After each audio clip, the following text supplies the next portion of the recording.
അവസാനം ഫാനിൽ തുണിയൊക്കെ ചുറ്റിയിട്ടുള്ള ഫോട്ടോ കാണിക്കുന്നു. ഫൈനൽ ഓപ്ഷൻ എന്നാണ് അവൾ പറയുന്നത്. അവൾ പറഞ്ഞു നീ ഹാപ്പിയായി നിൽക്കുന്നു, ഞാൻ മരിക്കാൻ പോവാണെന്ന് പറയുന്നു.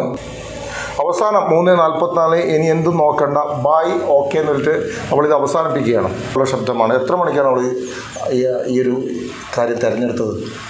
ഒരു 4 മണി 5 മണിൻ്റെ ഉള്ളിലായിരിക്കും. രഹന എന്ന് പറഞ്ഞ 19 വയസ്സുള്ള ഒരു കുട്ടി ആത്മഹത്യ ചെയ്ത്. കാരണം എന്താന്ന് നോക്കണമെങ്കിൽ പ്രണയ നൈരാശ്യമാണ് വിഷയം. അപ്പൊ ഈ പ്രണയത്തിന്റെ കാര്യം പറയുമ്പോഴത്തേക്കും എല്ലാവരും, അതായത് ഭൂരിഭാഗം പേരും ഈ നമ്മൾ പ്രണയിക്കുന്ന സമയത്ത് നീയാണ് എൻ്റെ ലോകം എന്നൊക്കെ ഉള്ള രീതിക്കായിരിക്കും എല്ലാവരും പ്രണയിക്കുന്നത്. അപ്പൊ ഈ ഒരു സമയത്ത് എപ്പോഴെങ്കിലും ഇവർ നമ്മളെ വിട്ടു പോകണമെങ്കിൽ അപ്പൊ നമുക്ക് പല പല ചിന്തകളും നമ്മുടെ തലയിൽ വരും. അതായത് ആത്മഹത്യ ചെയ്യുക, അങ്ങനത്തെ പല പല ചിന്തകളും നമ്മുടെ തലയിൽ വരും. അപ്പൊ ഈ ഒരു ചിന്തകളൊക്കെ ചിന്തകളായിട്ട് തന്നെ നിർത്തണമെങ്കിൽ വലിയ പ്രശ്നമില്ല. പക്ഷെ ഇത് കയറി അങ്ങ് ചെയ്യാൻ പോണെയാണെങ്കിൽ നമുക്ക് മാത്രമേ at the end of the day നമുക്കും പിന്നെ നമ്മുടെ വീട്ടുകാർക്കും മാത്രമേ നഷ്ടം ഉണ്ടാവുള്ളൂ. കാര്യം അപ്പുറത്ത് അവർ സുഖമായിട്ട് അടുത്ത ജീവിതമായിട്ട് മുമ്പോട്ട് പോകും, നമുക്ക് പോയി പിന്നെ നമുക്ക് പോയി എന്ന് പറഞ്ഞാൽ നമ്മൾ മരിച്ചു പോയല്ല, പിന്നെ നമ്മുടെ വീട്ടുകാർക്ക് പോയി എന്ന് പറയാം. അത്രേ ഉണ്ടാവുള്ളൂ. അല്ലാണ്ട് വേറെ ആർക്കും ഇതിനകത്ത് വേറെ പ്രത്യേകിച്ച് ഇപ്പോൾ ഒരു മാസം വല്ലതൊക്കെ എല്ലാവരും നമ്മളെ പറ്റി പറഞ്ഞിട്ടിരിക്കാം, പിന്നെ എല്ലാവരും നമ്മളെ പറ്റി മറന്നു പോകും. അപ്പോൾ നമ്മളങ്ങനെ മരിച്ചു പോയി എന്ന് പറഞ്ഞാൽ അങ്ങനെ വേറെ ആർക്കും അങ്ങനെ വലിയ വിഷമമോ അങ്ങനെ വലിയ കാര്യമായിട്ടൊന്നും ഉണ്ടാവില്ല. നമുക്ക് നമ്മുടെ വീട്ടുകാർക്ക് മാത്രമേ വലിയ കാര്യമായിട്ട് വല്ലതൊക്കെ ഉണ്ടാവുകയുള്ളൂ. അപ്പം ഇത് എല്ലാവരും ഒന്ന് മനസ്സിലാക്കി കഴിഞ്ഞാൽ, അതേപോലെ ഇപ്പോൾ ഒരു പ്രേമത്തിനകത്തൊക്കെ നിൽക്കണമെങ്കിൽ എപ്പോൾ വേണമെങ്കിലും ഇത് പൊട്ട എന്നുള്ളൊരു കാര്യവും കൂടെ മനസ്സിനകത്ത് വെച്ചിട്ട് ഇതായിട്ട് മുമ്പോട്ട് പോകണമെങ്കിൽ അത്ര നല്ലതാണെന്നാണ് എനിക്ക് തോന്നിയിട്ടുള്ളത്. അതായത് ഇപ്പം നമ്മൾ എപ്പോൾ എല്ലാം, അതായത് ജീവിതകാലം മൊത്തം ഇയാൾ നമ്മുടെ ഒപ്പം ഉണ്ടാവുമെന്നൊന്നും പറയാൻ പറ്റില്ല. ഏത് നിമിഷം വേണമെങ്കിൽ ഇയാൾ വേണമെങ്കിൽ എന്തെങ്കിലും കാരണം മതി, നിസ്സാര കാരണം മതി ഇപ്പം ഒരു പ്രേമമൊക്കെ പൊട്ടാനായിട്ട്. ഒരു പ്രേമം പൊട്ടിക്കഴിഞ്ഞാൽ അടുത്ത പ്രേമം വരും. അങ്ങനത്തെ ഒരു മൈൻഡായിട്ട് പോണതായിരിക്കും ഏറ്റവും നല്ലതെന്നാണ് തോന്നണം. ഇപ്പം ഈ സോൾമേറ്റ് അല്ലെങ്കിൽ ട്രൂ ലവ് എന്നൊക്കെ പറഞ്ഞ് പിടിച്ചിട്ടിരുന്ന് കഴിഞ്ഞാൽ ഇതേപോലത്തെ ഓരോ ചിന്തകളും ഇതേപോലത്തെ ഓരോ കാര്യങ്ങളൊക്കെ നമുക്ക് ഇനിയും കാണാൻ പറ്റുമെന്ന് എനിക്ക് തോന്നിയത്. അപ്പോൾ 19 വയസ്സുള്ള ഈ കുട്ടിയുടെ കാര്യം പറയുകയാണെങ്കിൽ ആദ്യം ഈ കുട്ടിക്ക് ഒരു ബോയ് ഫ്രണ്ട് ഉണ്ടായി. അപ്പം അത് കഴിഞ്ഞിട്ട് പിന്നെ ആ ഒരു റിലേഷൻ ബ്രേക്കപ്പ് ആയി. പിന്നെ ബ്രേക്കപ്പ് ആയി കഴിഞ്ഞപ്പോഴത്തേക്ക് ഈ പുള്ളിക്കാരനാണെങ്കിൽ ഭയങ്കര ടോക്സിക് ആയിട്ട് ഭയങ്കര ഒരു കലിപ്പൻ രീതിക്കൊക്കെ മാറി. അപ്പം ഈ കുട്ടി കൊണ്ട് കേസ് കൊടുത്തപ്പോഴത്തേക്ക് ഈ കുട്ടിയായിട്ടുള്ള മുമ്പത്തെ ഫോട്ടോയും വീഡിയോസൊക്കെ ഈ ഒരു പുള്ളി പുറത്തു വിട്ട്. അപ്പം അതിൻ്റെ ഒരു ആ ഒരു സിറ്റുവേഷനകത്ത് നിന്നപ്പോഴത്തേക്ക് ഈ കുട്ടിയുടെ ബെസ്റ്റി എന്ന് പറഞ്ഞ് നടന്നേച്ച ഒരു പുള്ളിക്കാരൻ ഈ കുട്ടീനെ പ്രപ്പോസ് ചെയ്ത്. അപ്പം അവർ തമ്മിൽ സെറ്റായി. പിന്നെ ഈ ഒരു ബെസ്റ്റി ആയിട്ടുള്ള ഒരു ചാറ്റിങ്ങും പരിപാടിയൊക്കെയാണ് ഈ കുട്ടീനെ ആത്മഹത്യയിലേക്ക് എത്തിച്ചതെന്നാണ് പറയുന്നത്. അപ്പം ഈ ബെസ്റ്റി ആയിട്ടുള്ള ഈ ഒരു ചാറ്റിങ് പുറത്ത് വന്നിട്ടുണ്ട്. അപ്പം അത് ഈ മറുനാടൻ എക്സ്ക്ലൂസീവ് എന്ന് പറഞ്ഞ ചാനലിനകത്ത് വന്നിട്ടുണ്ട്. അപ്പം അത് നമുക്കൊന്ന് കണ്ടു. റിപ്ലൈ ആക്ക് എന്ന് ഈ കുട്ടി പറയുന്നുണ്ട്, രഹന പറയുന്നുണ്ട് ബിലാലിനോട്, നീ റിപ്ലൈ ആക്ക് പ്ലീസ്. അപ്പോൾ ബിലാൽ റിപ്ലൈ ചെയ്യുകയാണ്, നീ കുറച്ച് സബൂർ പ്ലീസ്, അതായത് നീ ഒന്ന് ക്ഷമിക്ക് എന്നാണ് ബിലാൽ. ആ രാത്രി 1:50 നടക്കുന്നുള്ളത്. പിന്നെ ആ തുടർച്ചയായിട്ട് ബിലാലിൻ്റെ ഫോൺ വിളിച്ചുകൊണ്ടിരിക്കുകയാണ്. ബില്ലു ഒരിക്കൽ ഫോൺ എടുക്കുന്ന അവൾ റിപ്പീറ്റ് ചെയ്തുകൊണ്ടിരിക്കുകയാണ്. പിന്നെ ബ്ലോക്ക് ചെയ്തെന്ന് തോന്നുന്നു, ബ്ലോക്ക് ചെയ്തു. അപ്പോൾ ഹായ് ബ്ലോക്ക് എടുക്കുന്നെന്ന് അവൾ ആവശ്യപ്പെടുകയാണ്. ഇത് രാത്രി 3 മണിക്കാണ്. ബ്ലോക്ക് എടുക്ക് പ്ലീസ്, ബ്ലോക്ക് എടുക്കുന്നൊക്കെ ആവശ്യപ്പെടുകയാണ്. ഇത് രഹന അവളുടെ ഉമ്മയുടെ ഫോൺ ഉപയോഗിച്ചപ്പോഴാണ്. 3:03 വരെ ബ്ലോക്ക് തന്നെയാണ്. അവൻ കോളാക്കിയാൽ നെക്സ്റ്റ് ഞാൻ പറയുന്നില്ല, നിർത്തി, ഓക്കെ. അവൻ കോൾ ആക്കിയില്ലെങ്കിൽ നെക്സ്റ്റ് ഞാൻ പറയുന്നില്ല. അപ്പൊ ആരോ ഒരു അവനുണ്ടോ? അതാരാണ് അവൻ? അറിയില്ല. ബിലാൽ മാത്രമല്ല, ഇതിനിടയിൽ ആരോ ഒരു അവൻ കൂടിയുണ്ട്. ഓക്കെ. അപ്പൊ ഈ ബിലാൽ എന്ന് പറഞ്ഞത് ഈ പുള്ളിക്കാരിയുടെ ഇപ്പൊ നിലവിനകത്തുള്ള ബോയ് ഫ്രണ്ട്. പക്ഷേ ഒരു അവനും കൂടി ഉണ്ടെന്ന്, അതായത് ഇവരുടെ രണ്ടുപേരുടെ ഇടയിൽ വേറൊരാളും കൂടി ഉണ്ടെന്ന്. ഇവിടെയാണ് എനിക്ക് ഈ ബെസ്റ്റികൾ എന്നൊക്കെ പറഞ്ഞ് നടക്കുന്നവരുടെ അതായത് ഇപ്പൊ ഒരു റിലേഷനകത്തേക്ക് ഇപ്പൊ ബെസ്റ്റ് അങ്ങനെ എന്തെങ്കിലുമൊക്കെ പറഞ്ഞ് മൂന്നാമതൊരാളും കൂടെ വരുമ്പോഴത്തേക്കും അതത്ര നല്ലൊരു പരിപാടിയല്ല. അപ്പൊ അതാണ് ഇവിടെ മെയിൻ ആയിട്ടുള്ള പ്രശ്നം എന്നാണ് എനിക്ക് തോന്നുന്നത്. കാര്യം ഈ മൂന്നാമതൊരാളും കൂടെ വന്നപ്പോഴത്തേക്ക് ഓട്ടോമാറ്റിക്കായിട്ട് ആ റിലേഷൻ പിന്നെ മര്യാദയ്ക്കൊന്നും പോകില്ല. അപ്പൊ അതിന്റെ ഭാഗമായിട്ട് അപ്പുറത്തുനിന്ന് ഇപ്പൊ ബിലാൽ എന്ന് പറഞ്ഞ ആ പുള്ളിക്കാരൻ ബ്ലോക്ക് ചെയ്ത് കഴിഞ്ഞപ്പോഴത്തേക്കും ആണ് ഈ ഒരു വിഷയമൊക്കെ ഉണ്ടായത്. നമുക്ക് ബാക്കിയുണ്ടോ?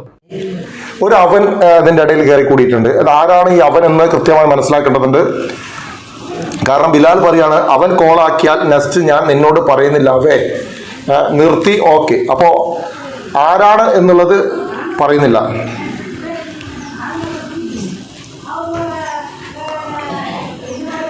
എടുക്കാതെ നിർത്തിയാണ് എനിക്ക് നല്ലത്. അവൾ വീണ്ടും ആവശ്യപ്പെടുകയാണ്, രഹന വീണ്ടും ആവശ്യപ്പെടുക, ഒന്ന് നീ ഫോൺ എടുക്ക്.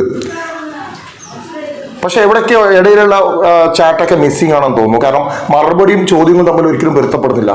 ഒരിക്കൽ ലാസ്റ്റ് എടുക്ക്, ഒരിക്കൽ ലാസ്റ്റ് പ്ലീസ് മാപ്പാക്കോ എന്നൊക്കെ ചോദിക്കുന്നു. നീ അവനെ എന്തിന് കോളാക്ക്?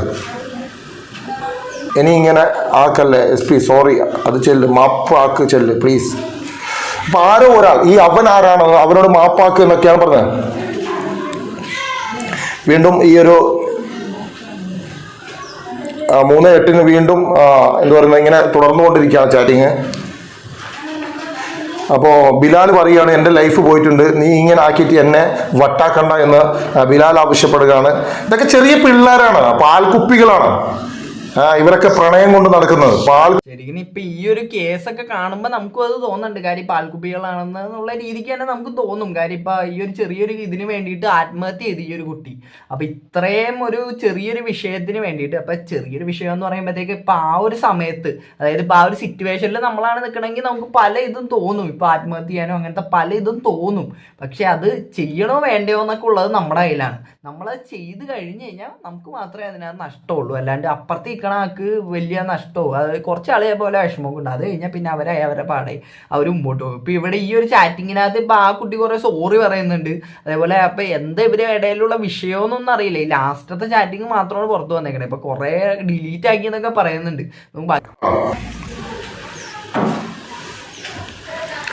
എൻ്റെ ജീവിതം ഞാൻ പോയി തരാം. അപ്പൊ അതൊക്കെ അവൻ ഡിലീറ്റ് ചെയ്തിരിക്കുകയാണ്. അതിന് മറുപടിയൊക്കെ അവൻ ഡിലീറ്റ് ചെയ്തിരിക്കുകയാണ്. വെയിറ്റ് ആൻഡ് സീ എന്ന് നമ്മൾ പറയുകയാണ്. ഇങ്ങനെ കാല് പിടിക്കുമ്പോൾ നിനക്ക് കഴിയാഞ്ഞിട്ടല്ല, ഇൻസ്റ്റാ ലൈവ് ഇട്ടിട്ട് ഞാൻ പോവും, ഇത് ലാസ്റ്റ് എന്ന് ഇത് ലാസ്റ്റാണ്, ഇനി നോ മോർ എന്ന് ഞാനോട് പറയുകയാണ്. അവസാനം ഫാനിൽ തുണിയൊക്കെ ചുറ്റിയിട്ടുള്ള ഫോട്ടോ കാണിക്കുന്നു. ഫൈനൽ ഓപ്ഷൻ എന്നാണ് അവൾ പറയുന്നത്. അവൾ പറഞ്ഞു നീ ഹാപ്പി ആയി നിൽക്കുന്നു, ഞാൻ മരിക്കാൻ പോവാണെന്ന് പറഞ്ഞു. അവസാനം 3:44 ഇനി എന്തും നോക്കണ്ട, ബൈ, ഓക്കെ എന്ന് പറഞ്ഞിട്ട് അവൾ ഇത് അവസാനിപ്പിക്കുകയാണ്. ഉള്ള ശബ്ദമാണ്. എത്ര മണിക്കാണ് അവൾ ഈ ഒരു കാര്യം തിരഞ്ഞെടുത്തത്? ഒരു 4 മണി 5 മണിൻ്റെ ഉള്ളിലായിരിക്കും. അത് ഇത് കഴിഞ്ഞ ഉടനെ അല്ലേ? ഓക്കെ, അപ്പൊ അങ്ങനെയാണ് ഇവര് തമ്മിലുള്ള ചാറ്റിങ്. അപ്പൊ ലാസ്റ്റ് ഈ തുണിയൊക്കെ കെട്ടി തൂക്കിയിട്ടേക്കണ പടമൊക്കെ അയച്ചു കൊടുത്ത് ലാസ്റ്റ് ബൈ എന്നൊക്കെ പറഞ്ഞിട്ടാണ് പോയത്. അപ്പൊ ഇങ്ങനെ ചെയ്യുന്നവര് നിങ്ങളൊന്ന് ആലോചിക്കുക. നിങ്ങളുടെ വീട്ടുകാരുടെ കാര്യങ്ങൾ നിങ്ങൾ ആലോചിക്കുക. അതായത് നിങ്ങൾ മരിച്ചു കഴിഞ്ഞാൽ അപ്പുറത്ത് നിൽക്കണ, അതായത് ഇപ്പൊ അപ്പൊ ആരെയാണോ നിങ്ങൾ പ്രേമിക്കുന്നത്, അപ്പൊ അവർക്കൊന്നും വലിയ വിഷമമൊന്നും ഉണ്ടായെന്ന് വരില്ല. നിങ്ങളുടെ വീട്ടുകാരുടെ അപ്പം ഉണ്ടാവുന്ന അവസ്ഥയൊക്കെ നിങ്ങളൊന്ന് ആലോചിച്ച് നോക്ക്. ശരിക്കും എന്തൊക്കെ പറഞ്ഞാൽ ലാസ്റ്റൊക്കെ നമുക്ക് നമ്മുടെ വീട്ടുകാർ മാത്രമേ ഉണ്ടാവുള്ളൂ. ഇപ്പൊ വീട്ടുകാരെല്ലാവരും നല്ല വീട്ടുകാരാണെന്നൊന്നല്ല ഞാൻ പറയുന്നത്. പക്ഷെ എന്നാലും ഇപ്പൊ ഒട്ടുമിക്ക ആൾക്കാരെ വീട്ടുകാർ അത്യാവശ്യം നല്ല പറഞ്ഞ മനസ്സിലാവണവരായിരിക്കും. അപ്പൊ ഈ ഒരു കുട്ടിയുടെ കാര്യമാണെങ്കിൽ ഈ കുട്ടിയുടെ അച്ഛനും അമ്മയൊക്കെ ഗൾഫിലാണെന്നൊക്കെയാണ് പറയുന്നത്. അപ്പൊ അതും ഒരു വിഷയമാണ്. കാര്യം നമുക്ക് ഇതൊന്ന് ഷെയർ ചെയ്യാനായിട്ടും ആരും ഇല്ലാത്തൊരവസ്ഥ വരുമ്പോഴത്തേക്കും ഇങ്ങനത്തെ വിഷയങ്ങളൊക്കെ വരാം. അപ്പൊ ഇങ്ങനെയുള്ളവരൊക്കെ ഒന്ന് മനസ്സിലാക്കാം. കാര്യം ഇത് ഈ എടുത്തിയാട്ടത്തിന് ഇങ്ങനെയൊക്കെ ചെയ്ത് കഴിയുമ്പോഴത്തേക്കും ലാസ്റ്റ് നമുക്ക് നമ്മുടെ വീട്ടുകാർക്ക് മാത്രം പോകുള്ളൂ. അല്ലാതെ അപ്പുറത്ത് നിൽക്കണക്ക് വലിയ വിഷമമൊന്നും ഉണ്ടാവില്ല എന്ന് എല്ലാവരും ഒന്ന് മനസ്സിലാക്കുക. അതേപോലെ തന്നെ ഈ എല്ലാം പ്രണയമാണ് എല്ലാം ഒന്നും അഖിലസാഗരം മുരി എന്നൊക്കെ ആലോചിച്ചിട്ട് ഇരുന്ന് കഴിഞ്ഞാൽ ഇതേപോലുള്ള പല കേസുകളും നമുക്ക് ഇനിയും കാണാൻ പറ്റുമെന്ന് ആണ് എൻ്റെ ഒരു ഇത്. അപ്പോൾ നമുക്ക് ഇത്ര തന്നെ ഈ വിഷയത്തിനകത്ത് പറയാനുള്ളൂ. അപ്പോൾ ഈ വീഡിയോ ഇഷ്ടപ്പെട്ട മാത്രം എല്ലാവരും സബ്സ്ക്രൈബ് ചെയ്യുക. അപ്പോൾ എല്ലാവർക്കും അടുത്തൊരു വീഡിയോ കാണുന്നവരേക്കും tata bye bye, see U.